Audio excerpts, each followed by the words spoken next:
ఒక మహిళ ఇచ్చిన కంప్లైంట్కి మీ మీద పెట్టినటువంటి సెక్షన్లకి అసలు డీజీపీకి ఏం సంబంధం అండి? అంటే డీజీపీ కాల్ చేసి ఈ మహిళతో కంప్లైంట్ పెట్టించి ఎన్బైఎస్ఎంవి పలానా వెడిగల శ్రీకాంత్ గారి మీద వాళ్ళ మీద ఈ సెక్షన్స్ పెట్టమని చెప్తాడా? అసలు ఎట్లా ఇంటర్లింకింగ్ అవుతుంది అసలు? అది డీజీపీ కాదు, ఇక్కడ కన్ఫ్యూజ్ అవుతారు.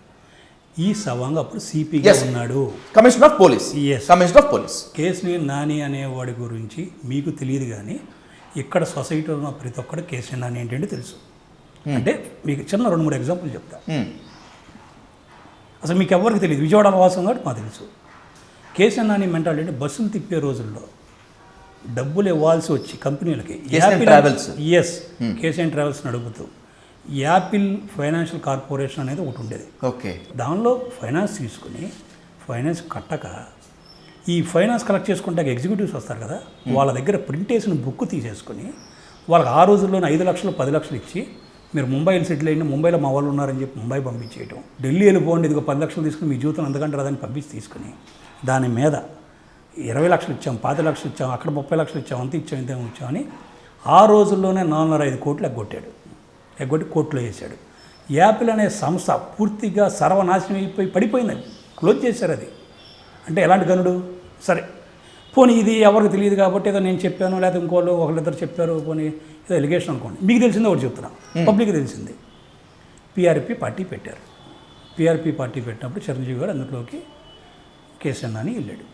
అలాగే రాధా గారు కూడా వెళ్ళారు, వంగవీటి రాధా గారు. ఆయన గురించి మాట్లాడాలంటే మనకి ఇవి సరిపోదు, ఎందుకంటే ఆయన మంచితనం కానీ వాళ్ళ ఫ్యామిలీ గురించి మాట్లాడితే వాస్తవం సరిపోదండి.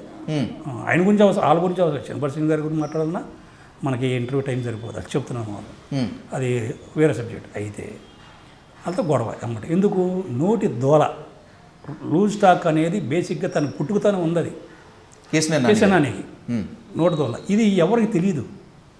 మేము అప్పటి నుంచి ఉన్నాము, మాకు తెలుసు ఎంతో కొంత. మేము మా పార్టీ సంబంధం, మా ఫాదరు, మా అబ్బాయి పేరు తారక్, మా నాన్నగారు పెట్టారు. మేము పార్టీ సింపథైజర్స్, ఎన్టీఆర్ అంటే అభిమానం మా నాన్నగారికి. అలా మాకు ఫస్ట్ నుంచి కొద్దిగా ఐడియా ఉంది కాబట్టి పిఆర్పి పెట్టి అక్కడ గొడవ, అక్కడ ఎవరితో? రాధాబాబుతో గొడవ. అది అయిపోయి వెరీ ఫస్ట్ టైము ఇవాళ చెప్తున్నాను, ఆంధ్ర రాజకీయాల్లో అంటే ఉమ్మడి ఆంధ్ర రాజకీయాల్లో ఫస్ట్ టైం ఒక పార్టీ వాళ్ళని పిచ్చి తిట్టులు తిట్టి, చాలా అసభ్యంగా తిట్టి బయటకు వచ్చి వేరే పార్టీలో జాయిన్ సంస్కృతి ఎలా స్టార్టింగ్ చెప్పండి మీరు? అడగండి సీనియర్ నాయకులు ఎవరైనా. కేశినేని నాని స్టార్ట్ చేసింది అది. ఇలా కూడా చేయొచ్చా అని అసలు ఆ రోజే పార్టీలోకి వచ్చినప్పుడు మేము ఫీల్ అయ్యాం. అసలు ఎవరో, ఎందుకంటే మా పండుగ గారు, మా చలసాని పండుగ గారు కూడా ఫీల్ అయ్యారు.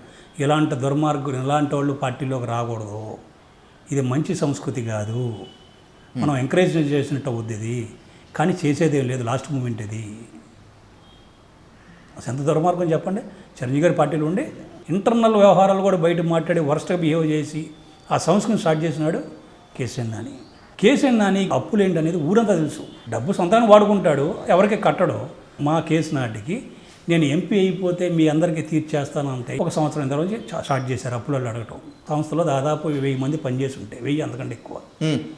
ఎవరికి జీతాలు 1.5-2 సంవత్సరాల నుంచి కూడా జీతాలు ఇవ్వనాలు ఉన్నారు. ఇస్తాను అనుకుంటా ప్రొలాంగ్ చేసుకుని నడుపుతున్నాడు. వాళ్ళందరూ ఎమ్మడబడుతున్నారని చెప్పి ఈ న్యూసెన్స్ ఎక్కడికి వెళ్తే అప్పులోళ్ళు, ఇక్కడ ప్రోగ్రామ్కి వెళ్తే ప్రోగ్రామ్ దగ్గర అప్పులోళ్ళు, లేదు కారు ఎక్కినప్పుడు నా డబ్బులు ఏంటని అడగడానికి. నందిగా వెళ్తున్నాం అంటే నందిగా ముందు వెళ్ళిపోయి ఉండేవాళ్ళు, కారులో అడుగుదాం ఏం చేద్దాం, ఎందుకు బిజీ నేను ఎంపీని బిజీ. చివరికి ఢిల్లీ వెళ్తే ఢిల్లీ కూడా వెళ్ళిపోయేవాళ్ళు అందరూ. ఈ హెరాస్మెంటు ఈ పడే టైంలో ఈ చక్కటి ఈ ఆయుధం కేశినేనికి దొరికింది. ఎవరు? ఈ కంప్లైనెంట్. ఎలా కంప్లైంట్ అందరి దగ్గరికి వెళ్ళినట్టు ఇప్పుడు సింపుల్ లాజిక్ అండి. లైక్ మైండెడ్ ఉంటారు సహజంగా. ఇప్పుడు ఒక ఎమ్మెల్యే ఉన్నాడు, ఎమ్మెల్యేతో పాటు సన్నిహితంగా ఉండే ఎమ్మెల్యే బిహేవియర్తో పాటు ఎమ్మెల్యే మెంటాలిటీ ఎవరితో వాళ్ళందరూ ఒక గ్రూప్ లాగా ఉంటారు ఇప్పుడు. అంతే. ఇంకో ఎమ్మెల్యే దగ్గర ఇంకో రంగు ఉంటారు, లైక్ మైండెడ్సే కలిసి ఉంటారు ఎప్పుడు. అలా నానితో పాటు ఉన్న వాళ్ళందరూ వెధవలే. మీరేమీ నానితో పాటు ఉన్నారంటే వాళ్ళందరూ పరమ వెధవలు. ఈ వెధవలు ఒక వెధవ దగ్గరికి వెళ్ళింది. ఆ పేర్లు చెప్పు, వాళ్ళ పేర్లు నేను ఉచ్చరించే స్థాయి కూడా వాళ్ళకి లేదు. వాళ్ళు చాలా ఇప్పుడు అడిగినా చెప్తారు విజయవాడలో 2-3 పేర్లు. అసలు వాళ్ళు ఎవరు ఉన్నారంటే వీళ్ళ అంటారు. చాలా వర్స్ట్ క్యారెక్టర్, అంటే పర్వట్సే వాళ్ళు. అలాంటి వాళ్ళు మరి అలాంటి వాళ్ళు ఉంటారు కదా, వాళ్ళు తీసుకెళ్తే ఎమ్మటే దాన్ని ఎగరేసుకుని ఎంక్వైరీ తన ఇంటర్వ్యూ చూడండి, ఇంటర్వ్యూలో ఉంది, కేసు అన్నీ చేసిన ఇంటర్వ్యూలో ఉంది చూడండి. నేను ఎంక్వైరీ చేయమన్నా మా వాళ్ళని, ఈడేవాడండి ఎంక్వైరీ చేయమంటానికి, దాని పోలీస్ డిపార్ట్మెంట్ ఉంది, వీడు ఇంటర్నల్ ఎంక్వైరీ చేయమన్నాడంట, నిజం తెలిసిందంట, అప్పుడు కమిషనర్ ఫోన్ చేసి కేసు కట్టమన్నాడంట. సరే కేసు కట్టమన్నాడు, ఐపీఎస్ చదువుకున్నాడుగా, ఏబీసీ కాదుగా చదువుకుంది కాదండి, బోర్డింగ్ స్కూల్ ఏమన్నా 2వ తరగతి బాగా మెరిట్లో పాస్ అయ్యాడా? గౌతమ్ సవాంగ్ అది పాస్ అయ్యి అదే eligibility, IPS eligibility. Common sense ఉండాలిగా. ఒక కంప్లైంట్ ఏంటి, కంప్లైంట్ మీద పెట్టి సెక్షన్లు ఏంటి మీరు చెప్పండి. సార్ ఇదే గనక జడ్జి దగ్గరికి తీసుకెళ్తే మామూలుగా తీసిరేస్తారు అంటే నాది కంప్లీట్ చేయడం ఉంది. ఇప్పుడు ఫర్ ఎగ్జాంపుల్ ఒక మనిషిని జాగ్రత్తగా ఉండి నాతో మాట్లాడేటప్పుడు అని ఒక మాట సింపుల్గా ఒక బయట గొడవ జరిగింది, ఆ మాట అంటే ఆ మాట బేస్ చేసుకుని మర్డర్ కేసు కడితే ఎలా ఉంటుంది, ఇది అలా ఉంది. ఎవరో రాము అనే అతను మా దగ్గర ఇలా చెయ్యాలని అలా లస్ట్ ఏదో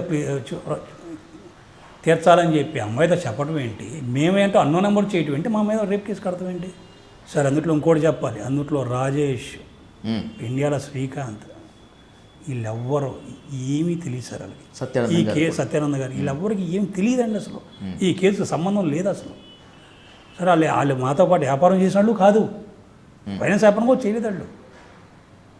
వాళ్ళందరినీ కావాలని ఒకదానిలో ఇరికిచ్చి సర్వనాశనం చేశారు అందరూ.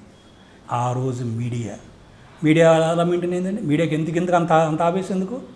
మీడియాని ఆఫీస్లో కూర్చొని పేమెంట్లు ఇచ్చి, మీరు ఎంతగా పేమెంట్లు ఇచ్చి, ముందు బాటిళ్ళు ఇచ్చి ఫాలోఅప్ చేశారు 1 నెల పాటు.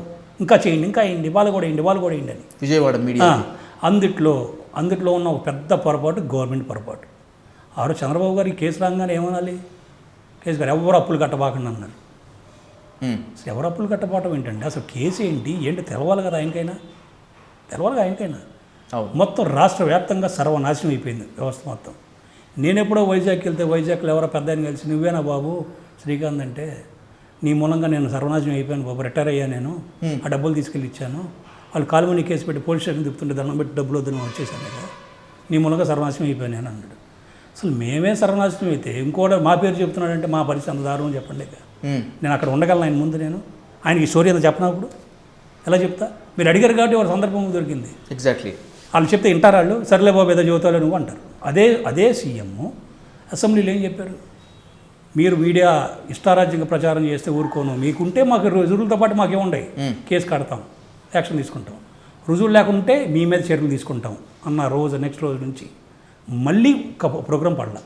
అసెంబ్లీలో సీఎం గారు ఇచ్చిన వార్నింగ్ తర్వాత ఒక్క ప్రోగ్రాం రాలే వాళ్ళ వరకు. ఇప్పుడు మీడియా సంస్థలు పెద్దవి మీకు తెలిసి 4-5 ఉన్నాయి, 4-5 కింద రిపోర్టరేగా, అంతే కదా సార్. ఒక రిపోర్టర్ అయితే పేరు ఏదో ఉంది, రిపోర్టర్ అయితే మా ఆఫీస్కి వచ్చేవాడు, వాడు మైక్లో రోజు నేను చూస్తాను, నేను లేను ఇక్కడ, నేను సింగపూర్లో ఉన్నాను కేసు అప్పుడు. Okay sir. నేను ఆడు చెప్తున్నాడు, ఇదిగో ఇదే ఇక్కడ ఫైనాన్స్ వ్యాపారం ఇక్కడే చేసేవాళ్ళు, ఇదిగో ఇక్కడే ఈ బోర్డు తీశారు, విదేశాలకు పంపిస్తారంట ఇక్కడ నుంచి అమ్మాయిని, అసలు విదేశాలకు పంపిస్తామని బోర్డు ఉండేది, వస్తే అందమైన అమ్మాయిలు చూసి వ్యభిచార రూపంలో దిప్పేవాళ్ళు వీళ్ళు చేశారు అన్నాడు. ఆడికి నాకు కోర్టులో కనిపించాడు. నాకు ఎరా బుద్ధుందారా, నువ్వు తినేది అన్నమా గడ్డారా, నువ్వు ఎరా మనిషివేనా నువ్వు అసలు అన్న.